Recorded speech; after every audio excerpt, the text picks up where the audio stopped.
Welcome everyone to the first parsha of Tafshin Ayin Vav, at least the first parsha of Seder HaParsha. I wouldn't say we haven't already had a shir on Chumash Tafshin Ayin Vav, but it's a great sense of the beginning. What we usually do on Motzai Chag, we point out the connections between the parsha and the Moed that just passed, which is there's a Kabbalah that there's always a connection, deep connection between those parshas. There's a very, very profound connection, because this is not just a connection between the particular Moed and the parsha that follows, but it's actually the chibur of the end of the Torah to the beginning of the Torah. In other words, which is clearly going to be one of the most striking, among the most powerful connections that we could ever find, because whatever the spiral of time is, we would expect to be able to identify as we come out of the time of Simchas Torah in the Zota Beracha. And the truth is, the Zota Beracha we used to learn according to the Mishnah Megillah even before Chutz La'aretz came up with the idea of finishing the Torah every year. Because originally we didn't just read the Zota Beracha because it was related to the Simcha, the Siyam HaTorah, and that in everybody's mind, that's part of what Simchas HaTorah is. But in reality, we read it because of the fact that the time of Sukkot is a time which Yisrael comes together, and the union of Hakel, and the conclusion of the year. It's only proper, says the Ran, this referring to the Mishnah before that change, it's only proper that we should read at that time the brachas that are l'chvaydam shel Yisrael, the Ashrecha Yisrael. As Rashi says, what's the point of my detailing the brachas? Everything is for you, the entire Bria is for you. And it seems to be a waste of time to even go through these specific brachas. So we understand that we're coming back now to a beginning on a new spiral upwards in terms of where Ma'aser Bereishit is going. The surface connections are very, very powerful between Sukkot and between the Inyanim of Bereishit. Again, first we'll deal with the surface, and this is just to remind you, because I'm sure we've been through this together many times. And Tamar is not smiling, which is a serious problem, because, after all, one of the deepest chiburim is Tamar, which is the beginning of the Yetz HaChaim and so on. If the Yetz HaChaim doesn't smile, what are we going to do? So there's even a minhag in which there are Hasidim that dance hakafot on Parshat Bereishit. That's how deeply the chibur is felt between the time of Sukkot and the time of Bereishit. And in many, many ways, the Parsha is connected to the Moed, not only because the brachot to Yisrael were obviously connected to the original brachot of Ma'aser Bereishit, which appear here, and the Medrash actually traces them. How did Yaakov Avinu know to be Mavarech? And how did Moshe Rabbeinu know to be Mavarech? And how did David know to be Mavarech? All went back to the original brachos of HaKadosh Baruch Hu in Bereishit. So obviously this was the mocker of the concept of bracha, but also to Sukkot proper, and even to the Sukkah itself proper, to the mitzvahs of Sukkah on every last level. It's almost shocking how profoundly connected it is. Because, first of all, the makor of the dinim of the Sukkah, how do we know what the schach is? We learn that from Eid Ya'alim and Haaretz. And just like the Eid Ya'alim and Haaretz is the idea of something which is Gidulei Karka, as the Gemara says, it's not Makabel Tuma. That's how we learn out that our schach has to be Gidulei Karka, not Makabel Tuma. And that's mamish the beginning of Brias Adam, prior to Adam's presence, which then becomes that aid through the Tefillah. This is the Tefillah which Sukkot is all about, is the Tefillah for Geshamim, and that's what we're asking in the entire time. That Aved of the Tefillah on Geshamim, by the way, Sukkah provides Soluta, which is the word for Tefillah in Aramaic. So obviously the whole concept is deeply related to the original Avodat Adam, which is the Adam's tefillah and his interrelationship of that tefillah with Ma'aser Bereishit, which we'll get to. But that turns into the aid becomes the Onan.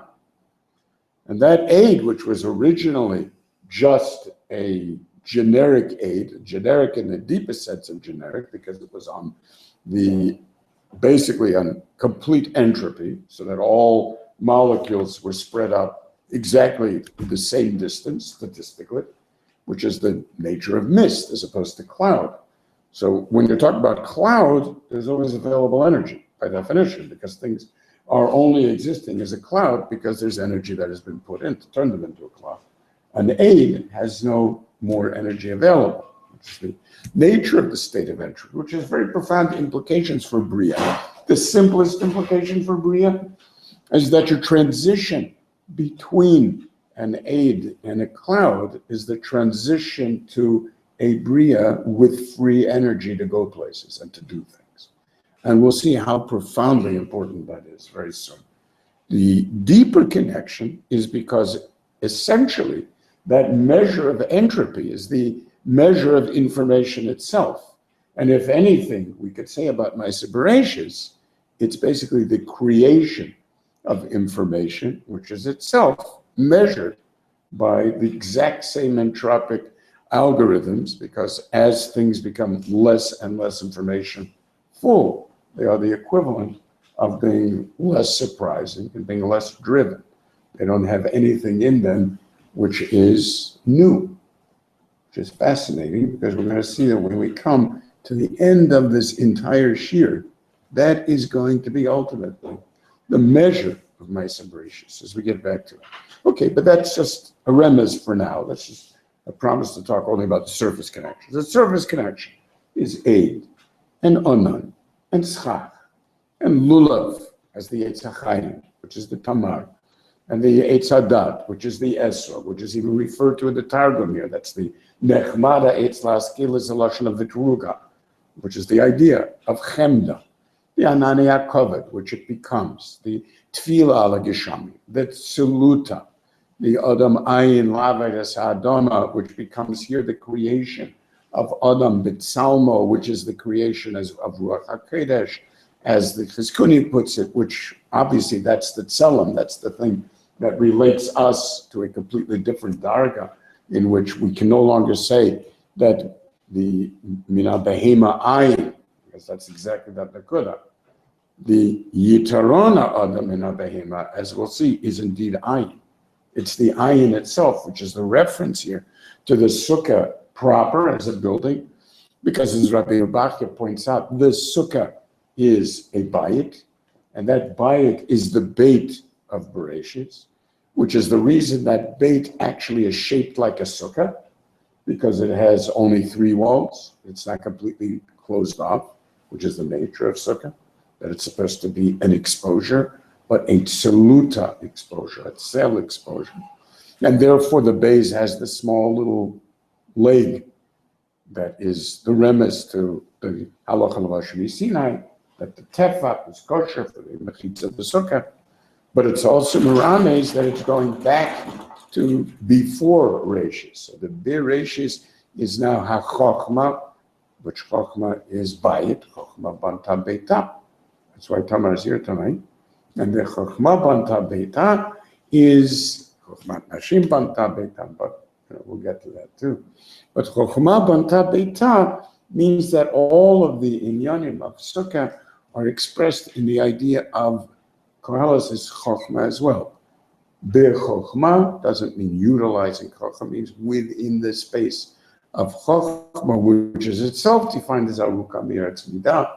It's defined spatially, not in the sense of 3-dimensional space, but in the sense of, at the very least, something similar to mathematical phase space, but in a deeper sense, it's the space which, as the Rabbeinu Bachya identifies it, is the space of hu mikomo shel olam, ve'ena olam mikomo, which means that it's the one space that provides for the presence of something within it, which could be nivraim, and therefore, indeed, it becomes very related to the idea of the Arizal's Tzimtzumim, which we'll see shortly how that connects into it. This is also in this story here of the Vesakoti Kapi, because the Vayichulu Hashemayim V'Oretz V'Chol Tzva'am becomes the expression of the sukkahs that is ultimately given to Moshe Rabbeinu.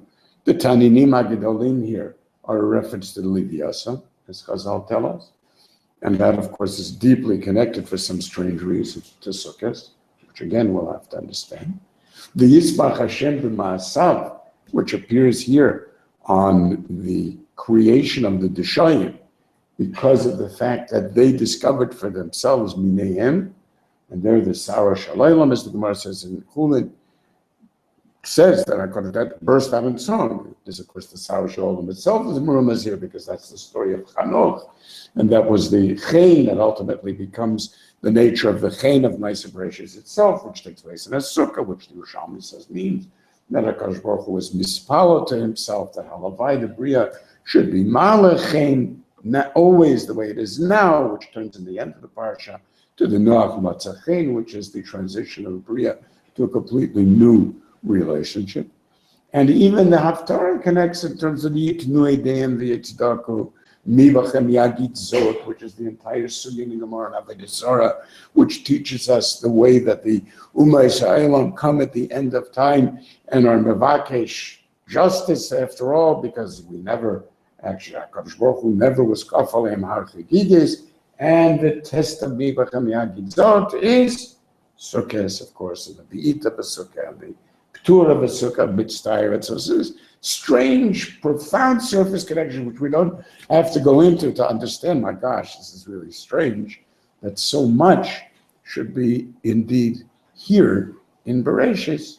But then when you realize, obviously, the Siyum and the Paskola and the Tkufa Sashona, which by definition is that sense of the circular, in which we come around again on a new level to be able to deal with our lives post-Sukkot, means that we have to deal with our lives from the beginning. And that's clear. In other words, the period of Teshuvah ends with Sukkot.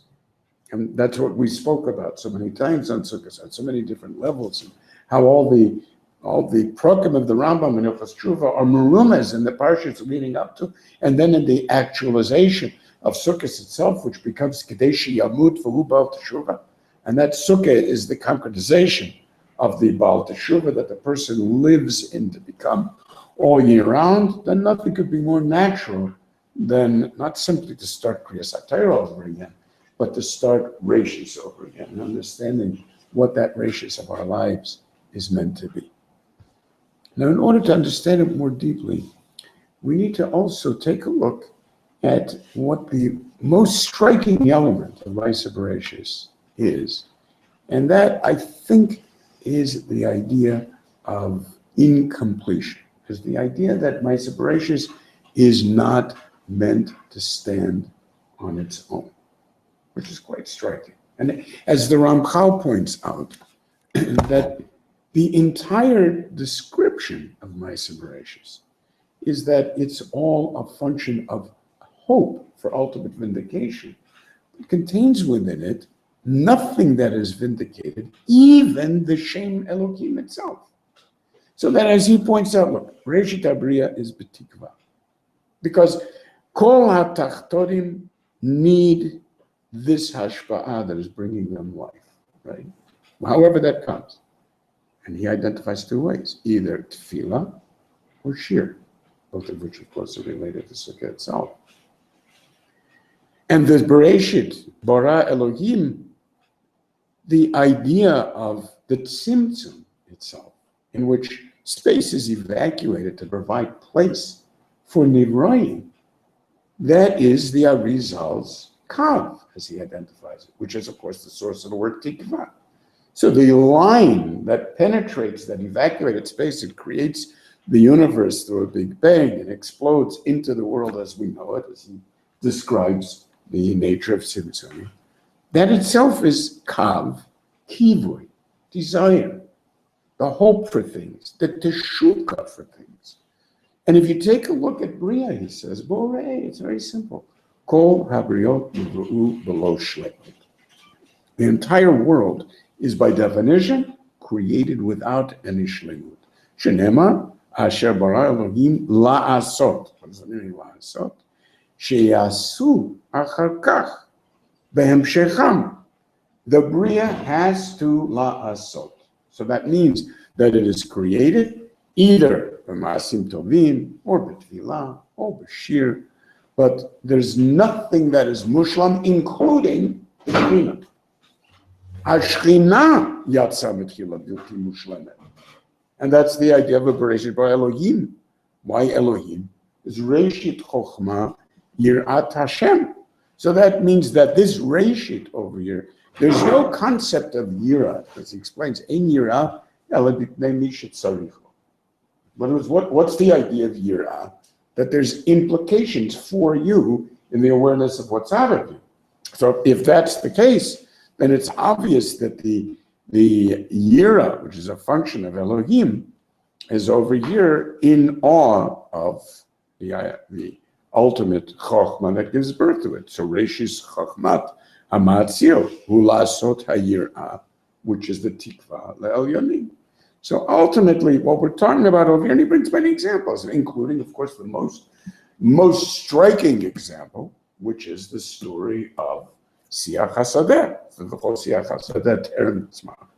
Why? Ki Odam Ayin La Avodat Adama. That Odam Ayin La Avodat Adama is the Totza'ah of Eid Yaleh, because that was the Eid, as Rashi says, that was the preparation for the Briat Adam, which then becomes from an Eid, the Anan, which turns into the Tfilat HaGeshem, which itself is the simon to the Ananei HaKoved of Sukkot itself. So the entire thing is a story, essentially, of self-organization.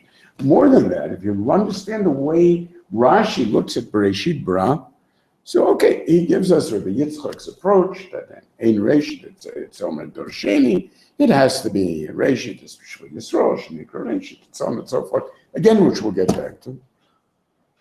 But in Tefarshever Kipshuta, what does it mean? Bereishit Bro, which means, it's the weirdest way to start the Torah, no? In the beginning of God's creation, not the first thing in the creation, right? But in the beginning of God's creation, what creation? What God? I mean, it's a horrible way to begin a book, no? Unless it's very similar to Uparo Cholem. What do you mean he's dreaming? I mean, tell me the story. How do I pop into the middle of a dream? So do you ever hear what Rashi is saying is I'm popping into the middle of a creation? And that's the point, is that you're popping into the middle of the creation. Because basically that creation itself is always being popped into because it never finishes. So that's the strongest expression of what it is that the process of creation announces. And that says, as the Gemara says, Vayera, Vayivoka, Yom Rishon, Yom Sheni, Yom. Each one is Vayehi. Each one of those Vayehis has to be explained. Why is that miserable, and why is that miserable? And why is every day miserable? But the deeper shot of that misery of the Vayehi is as the Maharal explains, that the word Vayehi means in the context of coming into being. So obviously it will be painful, because what that means is that it's not shalom. So that when we have over here the beginning of Zeh Sefer Todot Adam, which the Ramban explains, this is from here on. It's not these 10 generations, Zeh Sefer Todot Adam. The Torah in its entirety from this point on is the Zeh Sefer Todot Adam. That Sefer Todot Adam is, as Rish Lakish says, V'chi Sefer Yalo L'Adam HaRishon, Ela Melamed HaKadosh Baruch Hu Ba'od She'Adam Mutal Golam. Kadosh Baruch Hu was Mara Dor V'Dor Shav. That Dor V'Dor Shav, you'll remember, the way that we were Masbir Dor V'Dor Shav is that it's a play on words. Dor is Dor Shav. That's not a coincidence, obviously. So it means that the nature of Dor. People think Dor Shav means that people give the droshes and shit. Obviously, if it's definitive of Dor, then what it means is that the function of each unique Dor, and we talk about, even in secular terms, always try to give a name to a generation. It's the new generation. So each Dor has its particular strange attributes and its eccentric elements that define it. Dor v'Dor Shav means that in the Torah, Dor represents the form of quest, Drisha. And remember that Kol HaTorah is what? Dorosh.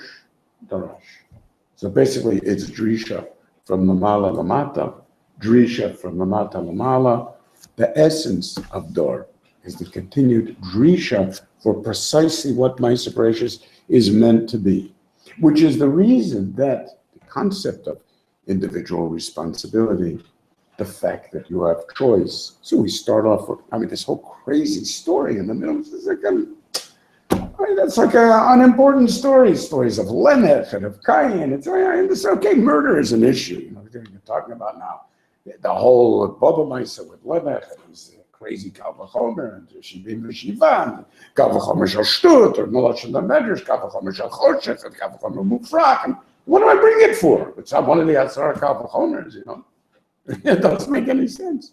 But the whole point, if you take a look at the story, which begins with Sha'ah, which in the end becomes Yeshu'ah, becomes Im Tetiv Se'et. That's the first sense of responsibility. Your mice were up to you. Don't come to me with any guidance. Completely up to you. Yet when Cain comes back to HaKadosh Baruch Hu, which is amazing, in which he says, Gadol Avonim, so, at one level is okay, he's being made. The other level is that he's being sarcastic. So you managed to be nice to the entire Ma'aser Bereishis. You managed to be nice, 600,000 people in Dor HaMidbar, but poor little Cain, he's like over the top, right?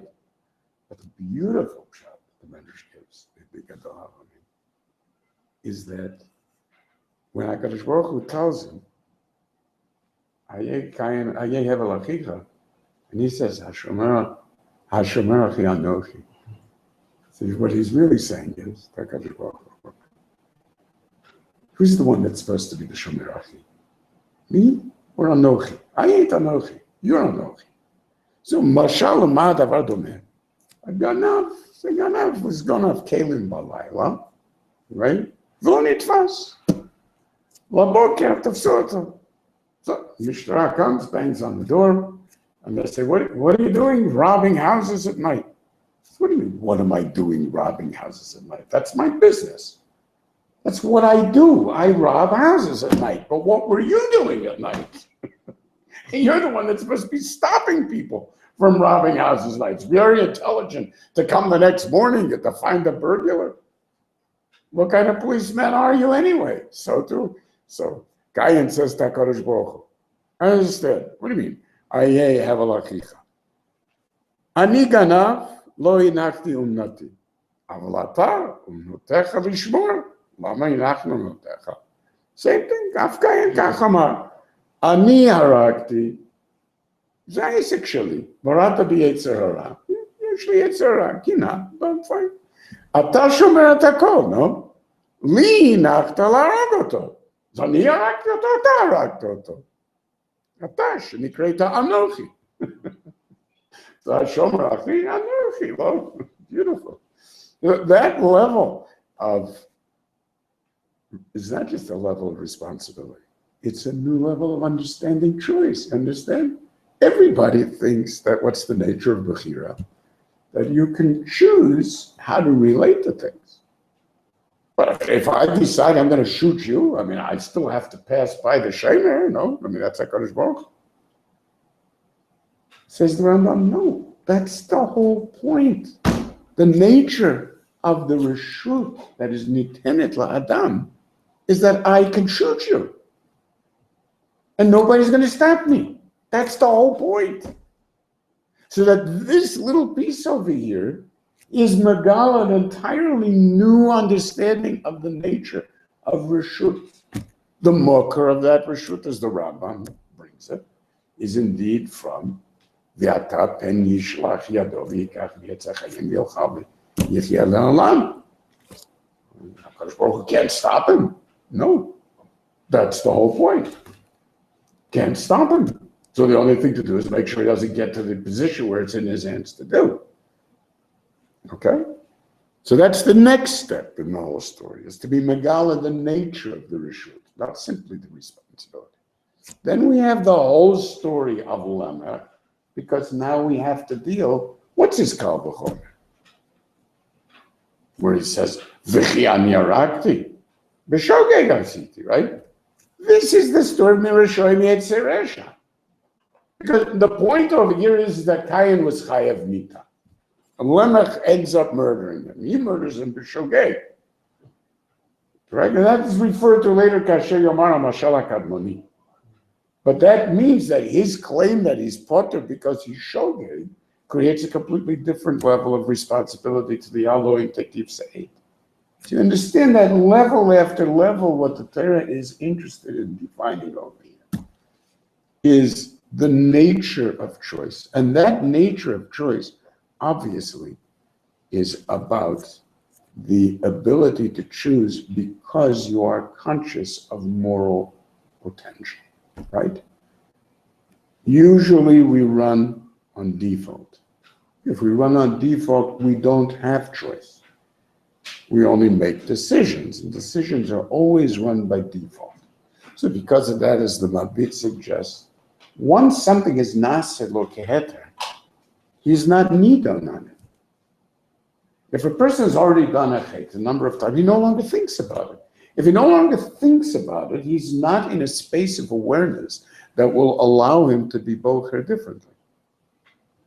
The only thing that he can possibly do is do teshuvah to allow a different bechira.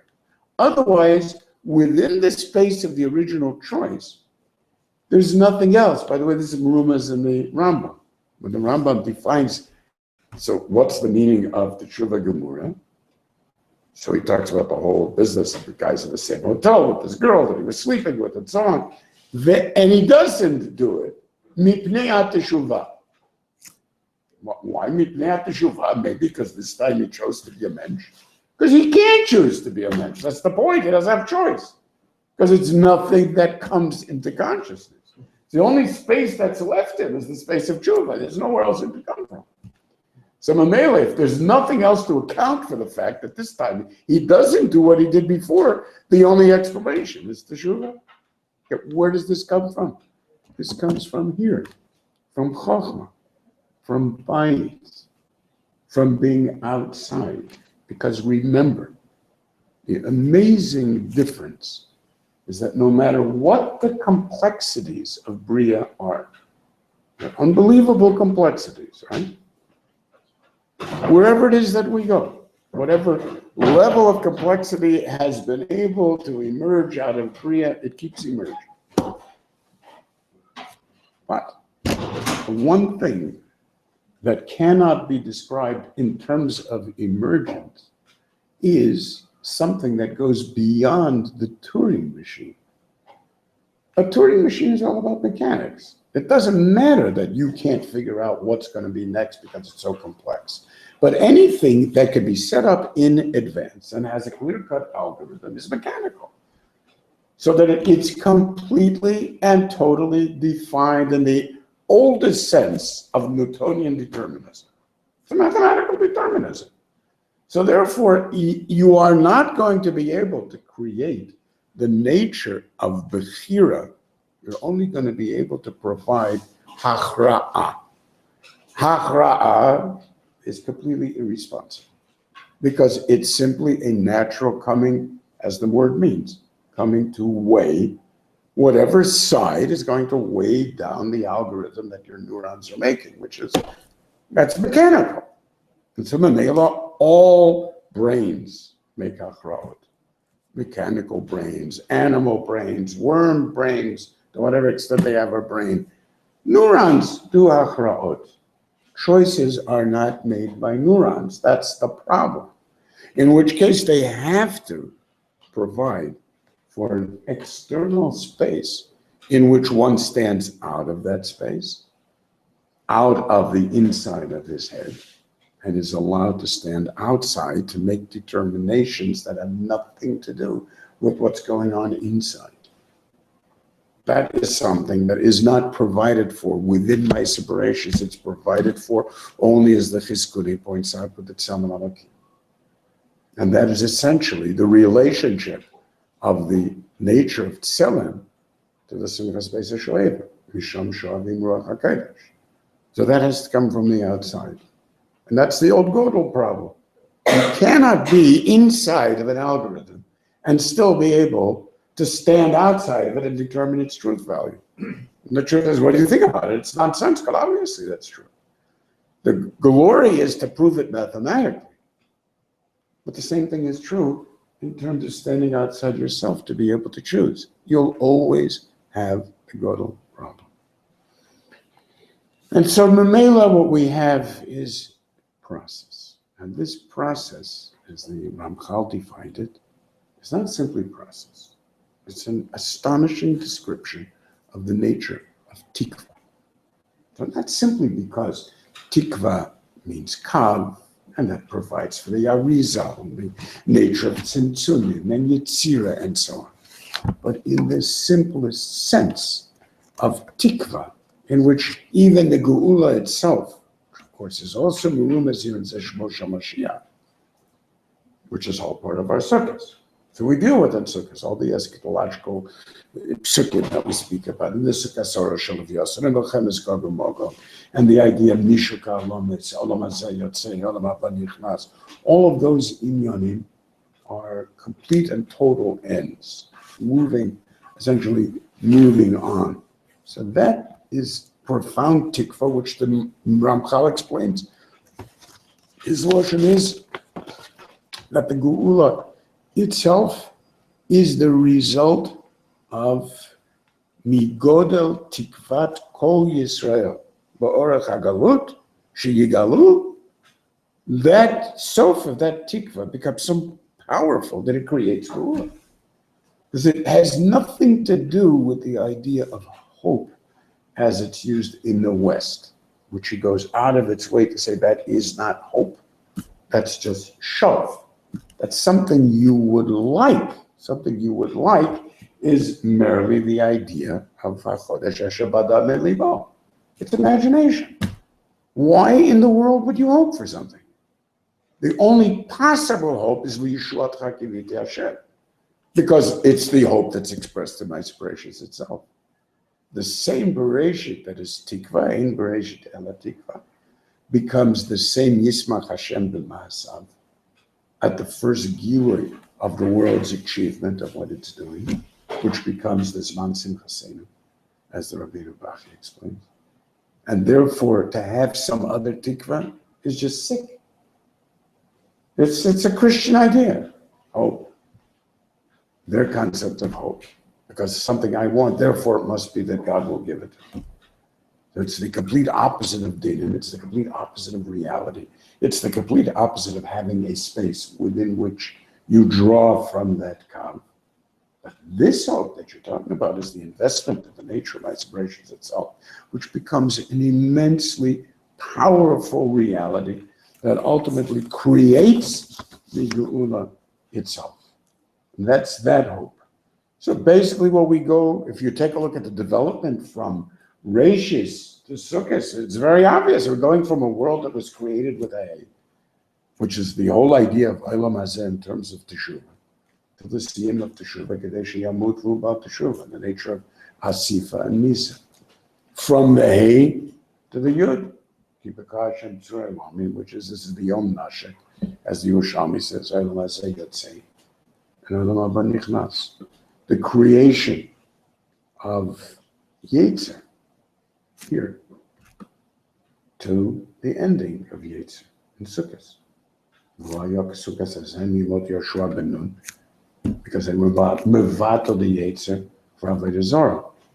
Okay, so that is mamish about as far as we've gotten so far in that development. But as the Gemara in Sukkah talks about the hesped of the Yetzer, talks about the restoration of Malchus based off it. It talks about the hesped on Mashiach Shel Yosef, which relates to the idea of geula and its relationship to Yetzer, which goes back, of course, to Ruchei Shel Mashiach. The beginning of this tikva to the stories, Melchemes Gog uMagog, the beginning of Ruach HaKodesh, Tselem, and the entry into Chachma Miyayin Timotzei, from the B'Shigam Hu Basar to the actual achievement of Moshe Rabbeinu and Zot HaBracha and the death of Moshe. These are all amazing beginning to ends issues. Problem is that hope very powerfully and surprisingly ends with profound disappointment. And that's a very striking thing. So even when on this parsha we go from the Chodesh Eitanim to the Mevorchim Chodesh, and we announce the Chodesh of Mar Cheshvan. We're very medayik, say Mar Cheshvan, Badavka, because that's the merirus of the transition from a Chodesh that is rich in mitzvahs, but obviously much more than simple mitzvahs, which we'll see ultimately expresses the riches, but a Chodesh Eitanim on so many levels, which is the nature of the sukkah itself. The way Tolkien put it was after his Milchem Zikog V'Magog. So he said, there seems something more, he says there. There was an air of richness and growth, and a gleam of beauty beyond that of mortal summers that flicker and pass upon this Middle Earth. So there was this getter of a vision, which is the vision that we have in Sukkah, of a neshika of Elam Haba. And that's exactly what the sense was. It's not just a normal mortal summer. It's something that is different in Chodesh Eitanim. And it's going from, as the Ibn Ezra points out, Vayatze v'libo is hefech, this is his Lashon, hefech yismach Hashem b'ma'asav. Which means that the disappointment over here, remember, that the incredible nature of Yismach Hashem b'ma'asav touches on all of the issues of aid and all of the issues of tikva. Why? Because the Yismach Hashem b'ma'asav is not simply the self-organization of Bria that allows the Deshayim to be nosika v'chomer ba'atzman at exactly the same moment that the Tama Eitz Ketama Pri was Mekulkal. The Tama Eitz Ketama Pri not working is obviously the opposite side of the coin of Nasa Deshayim Kavachomer ba'atzman, correct? If the Bria is meant to be a machine, then it's impossible for the Eitz not to be Tama Eitz Ketama Pri. But if the Bria is not a machine and not responding as a Turing algorithm, then that means that the developments that occur that are unexpected, that are surprising, is the only real symptom. Because the unexpected is the fact that the one thing that matters is uniqueness of information, which means that the Deshayim's Kal V'chomer had to do with what was specifically their identity, which is the getter of Kedusha itself. Unique. Could you explain again why Tama Eitz Ketama Pri is not the opposite? Tama Eitz Ketama Pri, well, whether the mitzvah was Eitz Pri Osa Pri. Right. And instead what happens is Eitz Osa Pri. Right. As a result of that, Ra enters into the world. And therefore, as Rashi says, Lefichach, when Adam was Chayte, so the Adama was Mikulelet. Because the Pticha, in terms of Ma'aseh Bereishit, for a world that doesn't follow orders, and therefore by definition is open to your own take on things, becomes the mokar of the rishus that's given to Adam, and which therefore results in klola. In other words, in the same way that re'eh is the chayim and mavet, it's translated into bracha of the klolas. It's arura adama b'avurecha, which relates to the etroga, which is bedavka pre. Remember, Vatera Isha ki tov ha'etz lamachal, they had to go, because the eitz was kosher to eat. Because as the Ramban explains, the eitzim of Gan Eden were not evolved. Gan Eden is not part of evolution.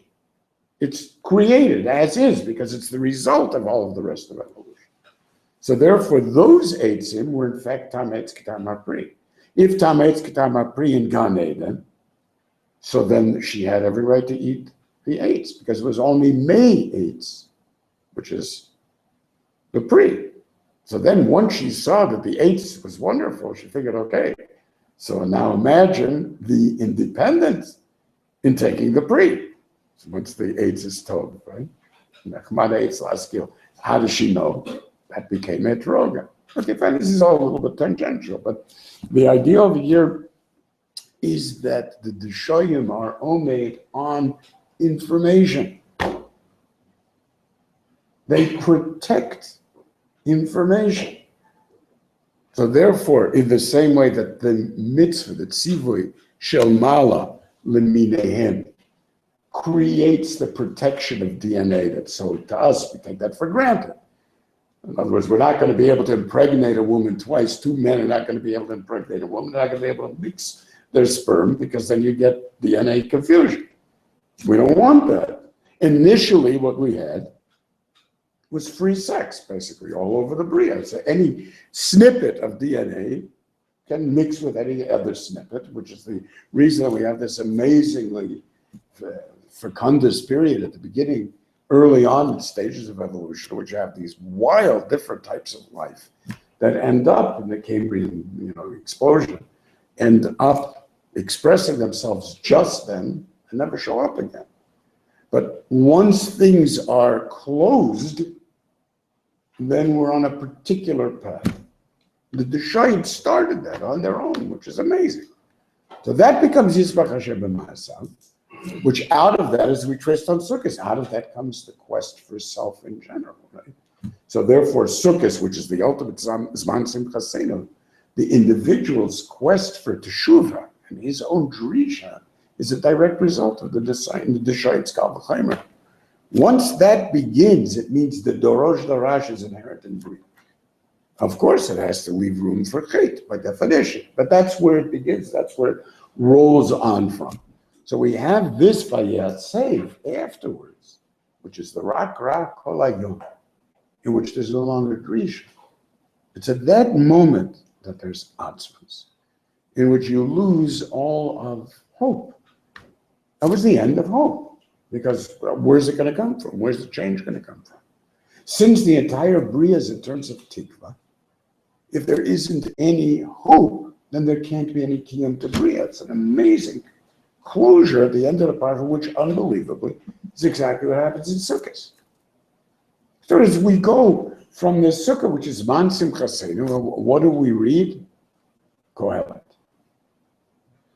Obviously, because Kohelet is an expression of, not like the silly nonsense that people say, once you get too happy, it's not childish. But obviously Kohelet, the idea of Kohelet is Asifa. That's the point. Chag HaOsif is Chag HaOsif. Chag HaOsif is Asifa. So is going the Yekev. Zikna, closures, the Tkufas Hashanah, the end of the year. It's endings. It's death. It's Yom HaMavet Miyom Yivoldo. So that means that the same, take it and put it on your lap so it doesn't get onto the mic. So that means that the very same issues that pop up in my Bereishit are taken for granted by us as being part of the nature of Sukkot, that it's at the time of the dying of the year, it's in the fall of the year. You'll notice all across the globe that is the time of the year where you have all of the nations' Chag HaAsif. But the Chag HaAsif is always associated with death. Not only that, it's always associated with mixtures and transitions by definition, because the liminal space of a transition of the Sukkah provides for Tarodes in that. So you have Halloween, in which the dead come into the woods, part of an old Celtic holiday, which was exactly the same idea. The dead come back and they mixed with the living and so on and so forth. That's the only the pumpkins and the skeletons and so on. All of those are the inyanim of Kohelet and Sukkot directly. So this is in general, the nature of Asif, because people feel, okay, this is it. Whatever I got out of the year, it's over. We have to start all over again. That, of course, part of the transition to Bereishit itself. Because that means the going from the richness of the opening tikva to the realism of the closure is something that is built into the nature, we know, not just of transitions, but of new moments of creation. How do we know that? Because that's the Medrash and Shmini. The creation of the Mishkan itself, which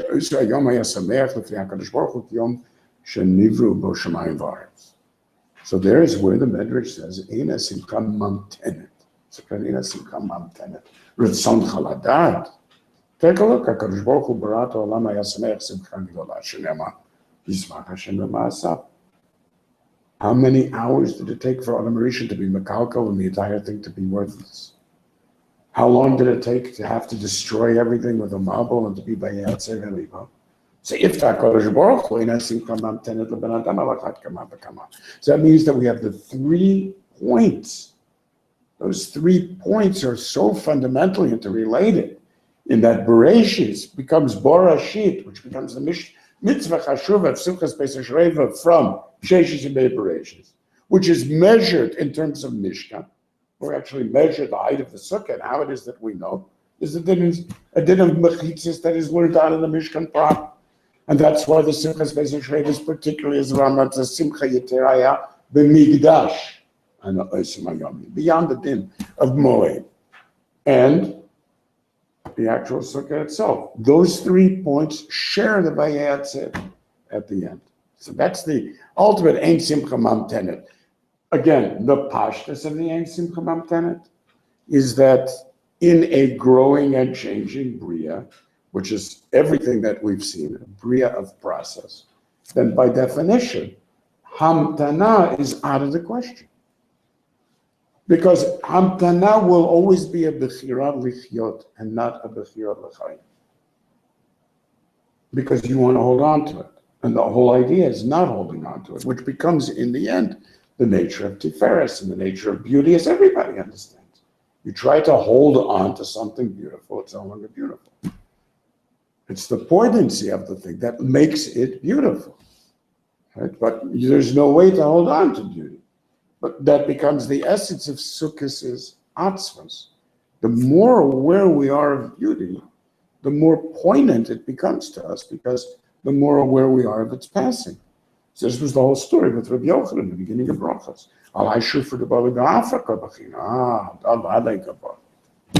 You can talk about anything else that's miserable. I'm not going to participate with you. No,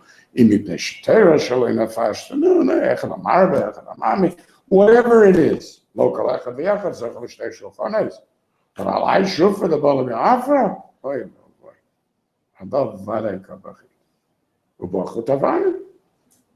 It's unavoidable. That means that the nature of the very beauty that Tolkien was talking about, the richness and the growth and the beyond mortal summers, make you more aware of mortality and therefore bring you closer and closer to the clarity of Ein Simcha Mamtenet, so that anybody who wants to live within the imperfection of tikva, and that tikva, as the Ramchal says, that's by definition the continued movement out of imperfection towards vindication. That's what it means. Has to be prepared for exactly the same types of extinctions that take place in evolution and the pains that are unavoidable in building a human life, and that are the Ein Adam who made up divrei Torah and King Nichshal be'em. You know, it was amazing. While this is going, I know we had here in the Shir, Gabi Sassoon is in the Shir Dafka. Is that like unbelievable? He hasn't been in Shir for years. I mean, obviously, since he moved to America. That's somebody who, like, you know, that concept of losing everything that you had. I mean, like, this is, you know, modern vision. And that's the guy whose house burned down in Brooklyn. Yeah. He's been away a long time. Okay, so this is all very nice in terms of understanding the end coming, the beginning, and I was reaching its conclusion in the end, right? That's not what we're talking about. We're talking about the end coming back to the beginning. So, I mean, that's a completely different process, one would think. It's certainly not simply an organic coming from the Tkufas Hashana in terms of the Sof to Reishis. That's an immense transition of Ayin to Yesh. So where does that come from? Where we have the Vayar Reishis law of Moshe, I understand that comes back to the original Bereishis. And I understand that the original Bereishis is the B'Shegam Hu Basar, which appears here, which is Moshe Rabbeinu in the end. But the interrelationship of that to the concepts, coming back to the most primal expression of the concepts that end up becoming sukkahs, must mean the only possibility is that in having traversed from the beginning of Tikva to visions of its vindication, we are provided with a completely new understanding of the nature of our own Avodah. So we're presented with new opportunities, which is why V'kervanu, the idea of V'keraftanu malkeinu avodatecha, that's the third of the Inyanim, and that's K'neget Chag HaSukkos. Right? So we have the Loshen, which is Pesach. We have the nature of the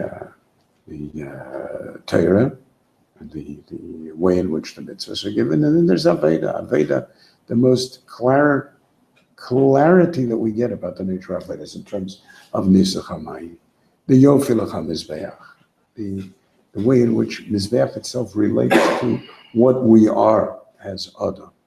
The Avedas Adam, in terms of the Tefillah for Mayim, which is the La'ovdei V'Lashamrai, originally back in Gan Eden. This is now, it has to mean that we arrive at a completely new understanding of what that Reishis is and what the Aveda that's provided by that Reishis would be.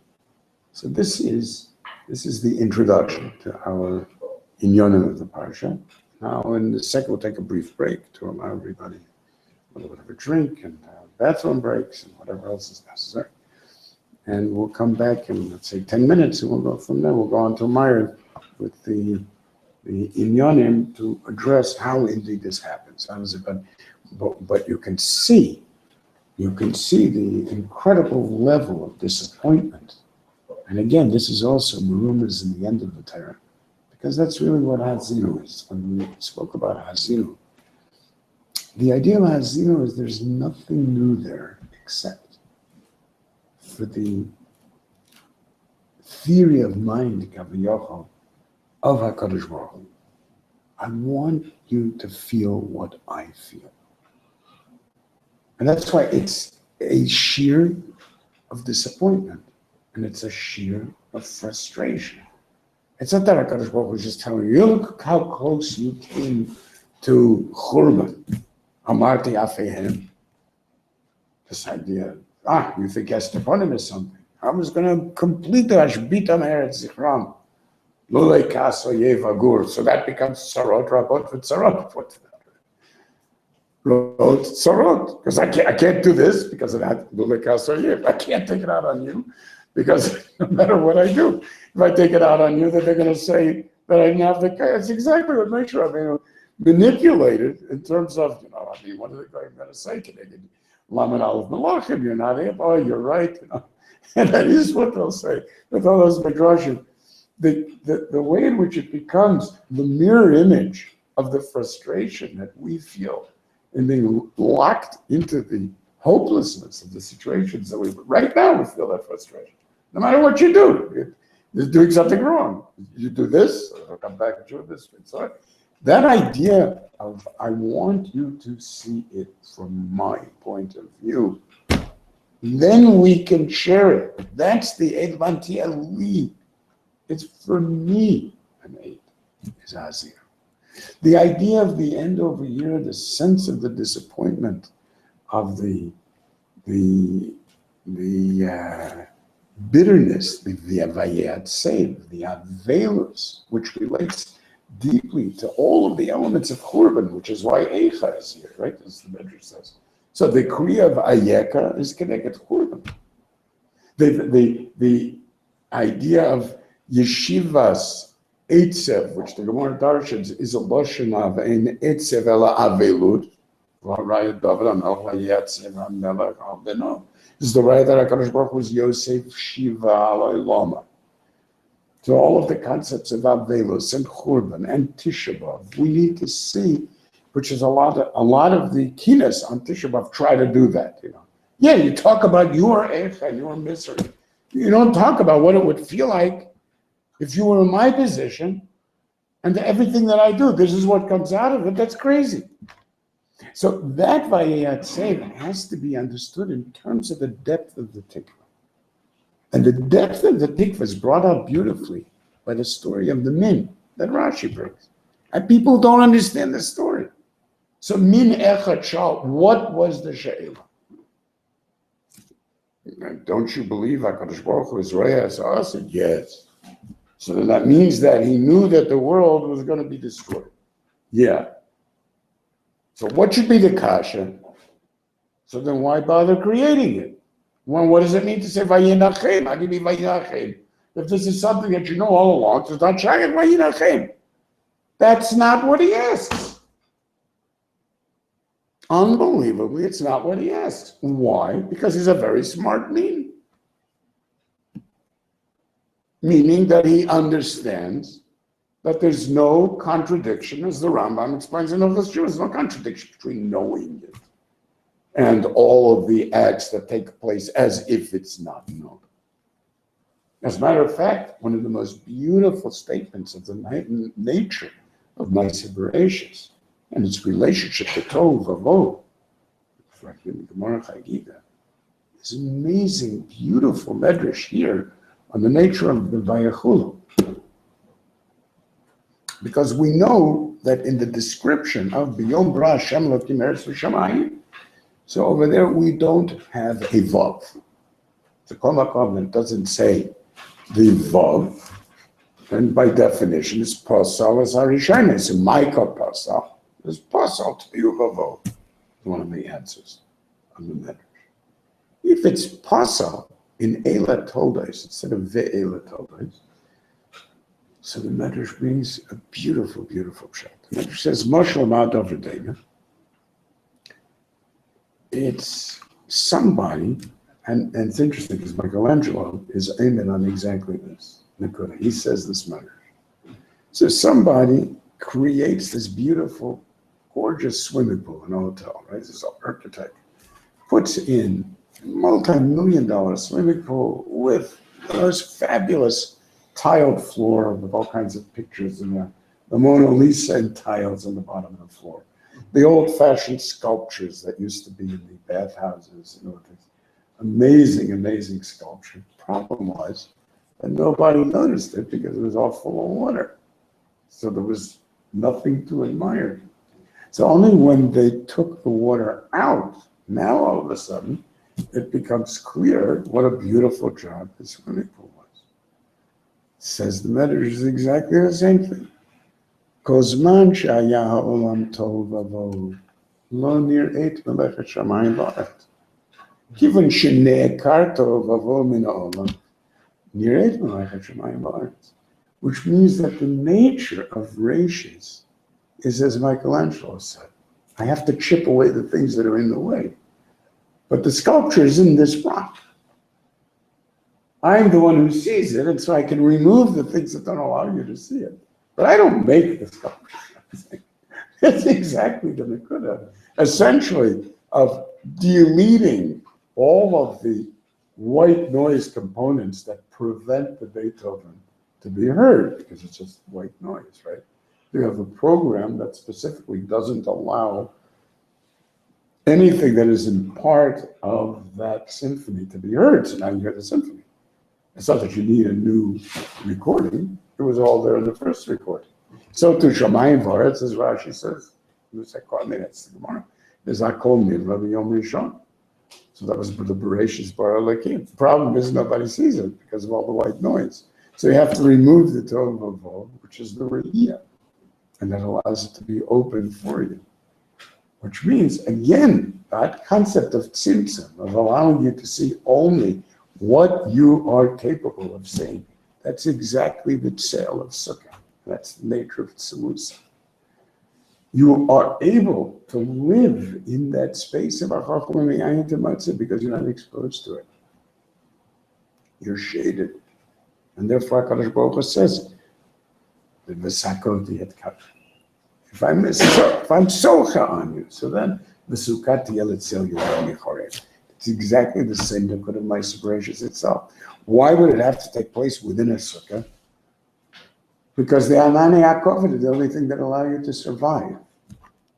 If you would be exposed without Ananim, you would be completely shriveled up by radiation. I mean, even you have a little ozone hole and we're in horrible trouble. I mean, just imagine if we would have no atmospheric protection whatsoever, it'd be a total disaster.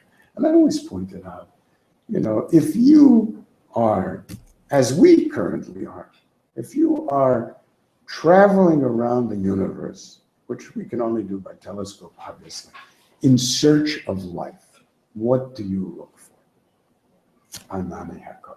That's what you look for. If you find a planet that has those Ananim, you say, oh my gosh, maybe, right? Because you understand, without that, what are the chances? So the Anani Hakov is built into the search for extraterrestrial life. It's exactly what you would be looking for when you're searching for life. Is there an environment that is protected, that is cared for, in which those Ananim express both the love and the energy differential that will allow, in fact, a rain cycle, and that will allow for life, that will allow for protection. It's an amazing coincidence that all of the inyanim that we deal with in Sukkot are exactly the inyanim that we would deal with in the search for life itself. Right? I think it was during Sukkot that they announced the water on Mars thing. So fascinating. Okay, in any event, this level of tikva, one of the most poignant aspect of the level of tikva is absolute power. V'ruach Elohim merachefet. What is that supposed to be? What does that mean? That the kisei hakaved is standing right over the water, over the tone. Ki yonah merachefet al. What does that mean? Understand what that means, the combination. First of all, it's the first thing that you do. You search for a place to land. You go into orbit and you look over the entirety. Where can I set down?